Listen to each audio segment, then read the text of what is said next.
नमस्कार, मी वैष्णवी. आपण पाहत Indian TV news. Indian TV न्यूजच्या बुलेटिन मध्ये आपले स्वागत आहे. चला तर नजर टाकवायच्या काही विशेष घडामोडींवर.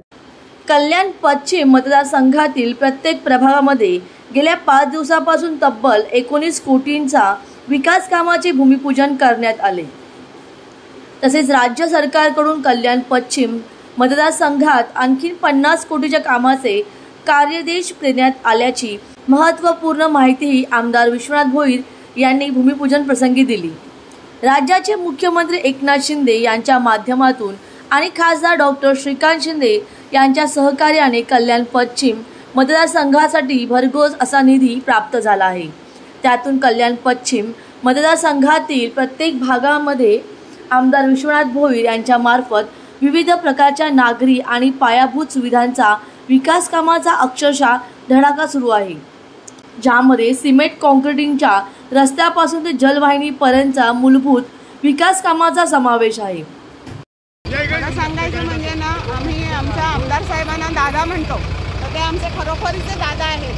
जसा मोठा भाऊ काळजी घेतो ते आमच्या परिसराची पूर्ण काळजी घेतात. आमची बरेच दिवसापासून मागणी होती की या इथे जी पूर्वी बस सेवा असायची, प्रत्येक सोसायटीची प्रायव्हेट होती, ती बंद झाल्यावर आमचे खरंच हाल होत होते आणि रिक्षा स्टँड पण नव्हतं तेव्हा. पण त्यांच्यामुळे आमची ही मोठी सोय केलेली आहे. आम्ही त्यांचे शतशः आभारी आहोत. वाहतूक पोलिसांसाठी कूलरचे वाटप. सध्या उन्हाचा वाढता तडाखा पाहत वाहतूक पोलिसांची मोठी गैरसोय होत आहे. ती टाळण्यासाठी आमदार विश्वनाथ भोईर यांच्याकडून कल्याण पश्चिम येथील सर्व वाहतूक पोलीस चौक्यांना आज कूलरचे वितरण करण्यात आले. त्याबद्दल वाहतूक पोलीस अधिकारी कर्मचाऱ्यांनी आमदार भोईर यांचे मनापासून आभार व्यक्त केले. कल्याण पश्चिम विधानसभा क्षेत्रामध्ये मागील 4 ते 5 दिवसापासून जवळजवळ 19 करोडच्या विविध नागरी कामांचं भूमिपूजन झालेलं आहे. आज सुद्धा त्याचाच एक भाग म्हणून अनेक ठिकाणी भूमिपूजन पार पडलेले आहेत. आपण सुरुवातीला कल्याणमधील सर्व ट्रॅफिक पोलीस चौकी आहेत त्यांना उन्हात कुठेतरी घटकाभर विश्रांतीसाठी थंड हवा भेटावी म्हणून कूलर दिलेले आहेत. त्यानंतर रौनक सिटी भागामध्ये ते पूर्ण परिसर जो सध्या फार मोठ्या प्रमाणात डेव्हलप होत आहे, त्यांची मागणी होती की आमच्या भागामध्ये परिवहनची बस सेवा सुरू करण्यात यावी.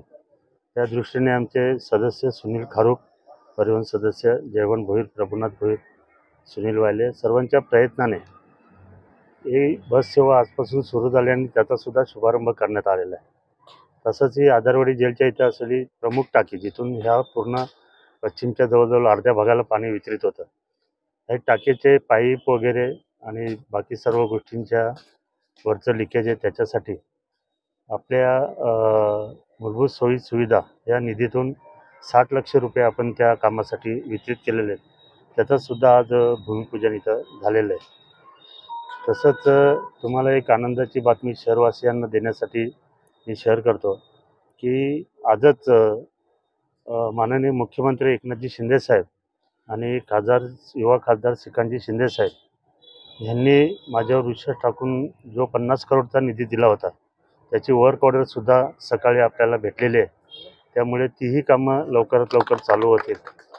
अजून बरीचशी कामं आहेत, परंतु आता 3-3.5ला आचारसंहितेची शक्यता असल्यामुळे बाकी कामं जी आहेत त्याची वर्क ऑर्डर भेटली, ती कामं डायरेक्ट चालू करण्यात येते. आज फार समाधान वाटतं की कल्याण पश्चिम क्षेत्रामध्ये विविध विकास कामे करण्यात मला यश येत आहे. 100% कामं तर होऊ शकत नाही, कोणीही असलं तरी नाही होऊ शकत, परंतु जनतेच्या मूलभूत गरजा आहेत. त्याच्यासाठी माननीय एकनाथ शिंदे साहेब आणि श्रीकांत शिंदे साहेब यांच्या पाठीमागे लागून जो निधी आणलेला आहे तो सर्वांचं भूमिपूजन आज पार पडेल. 50 कोटी जो निधी आहे त्याच्यामधून बैल बाजार येथे सर्वोदय आठचा इथला DP रस्ता आहे, अहिल्याबाई चौकातला एक रस्ता आहे, त्याच्यानंतर आदेश्वर चौक ते पुढे जो काला तलावाला रस्ता होतो त्या रस्त्याचं कॉन्क्रिटीकरण आहे. अटाली, गांधारी, रौनक सिटी, मोहने अशा विविध भागांमध्ये ते रस्ते विखुरलेले आहेत आणि त्याचा तो निधी 50 कोटीचा साहेबांनी दिला होता. 4 दिवसापूर्वी महापालिका आयुक्त माननीय इंदुराणी जाखड यांनी त्याची NOC दिली होती आणि आज त्याची कामाची वर्क ऑर्डर आपल्याला भेटलेली आहे. The bureau report, Indian TV news. या होत्या इंडियन टीव्ही न्यूज. तुम्हाला आमच्याशी संपर्क साधायचा असल्यास स्क्रीनवर दिलेल्या क्रमांकाशी संपर्क साधू शकतात. 9320